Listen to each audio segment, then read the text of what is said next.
እኔ ማስተር አገረ ሰላም ነኝ። ግን ማስተር መባል በስም ብቻ አይደለም። ከዚህ ስም ጀርባ የዓመታት ልምምድ፣ ትጋት፣ የፍልሚያ ልምድና የማርሻል አርት ጉዞ አለ። ለዓመታት ማርሻል አርትን ሲለማመድ ሲያስተምርና ራሱን በዚህ ስፖርት ሲገነባ የቆየው አንድ ሰው ብቻ ነው። የዓለም ቴኳንዶ 5ኛ ዳን ያለው የማርሻል አርት አትሌት ሲሆን በኢትዮጵያ ቴኳንዶ ቡድን አባልነት ሀገሩን ወክሎ በተለያዩ የውድድር መድረኮች ተሳትፎ ወርቅና ነሐስ ሜዳሊያዎችን በማሳካት የኢትዮጵያን ባንዲራ ከፍ ማድረግ የቻለ ተፋላሚ። ለአገረ ሰላም ግን እነዚህ ሜዳሊያዎች በጉዞ መጨረሻ ላይ ቆሙ ሽልማቶች ብቻ አይደሉም። ከጀርባቸው የዓመታት ልምምድ፣ የድካም ጊዜያት፣ የወደቀባቸውና እንደገና ተነስቶ የቀጠለባቸው ቀናት ያሉበት ረጅም ጉዞዎች ናቸው። ምክንያቱም እውነተኛ ማስተር የሚለካው በሚሰጠው ስም ብቻ ሳይሆን በዓመታት ልምምድ ባካበተው እውቀት፣ በሚያሳያቸው ብቃትና በሚያልፋቸው ፈተናዎች ነው። ነገር ግን አገረ ሰላም ስለ ቀድሞ ድሎቹ ቁጭ ብሎ የሚያወራ ሰው አይደለም። እሱ ሁሌም አዲስ ፈተና የሚፈልግና አቅሙን በአዲስ ተጋጣሚ ላይ ለመፈተሽ የሚዘጋጅ ሰው ነው። አንድ ቀን የሀገረ ሰላም ጥሪ ወደ ቢኒያም ሽብሬ ደረሰ እና በዚህ ጊዜ መልሱ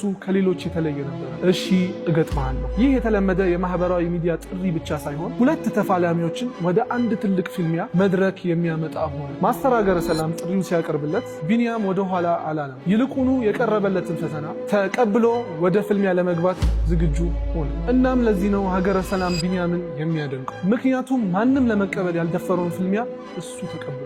አሁን ግን በቃላት የተጀመረው ጉዞ ወደ ሪንግ ሊገባ ነው። የ5ኛ ዳን ቴኳንዶ ባለሙያ ለዓመታት በማርሻል አርት የሰለጠነውን እና ሀገሩን በመወከል የተወዳደረውን ማስተር ሀገረ ሰላም የጠራውን ፈተና በተግባር ለመጋፈጥ ሪንግ ውስጥ ይገባል። ማስተር ሀገረ ሰላም ራሱ የፈለገውን ይህን ትልቅ ፈተና ተቋቁሞ የድል ታሪክ መጻፍ ይችላል? ይህን አስደሳች የፍልሚያ ምሽት ያዘጋጁት ዩናይትድ አፍሪካ ኤምኤምኤ፣ ኢትዮ ፋይት ናይት እና ዮኒ ቬጋስ በአንድነት ይህን ትልቅ የኤምኤምኤ ዝግጅት ወደ ኢትዮጵያን የኤምኤምኤ አድናቂዎች እያመጡ ነው። ነሐሴ 23 በኮንቬንሽን ማዕከል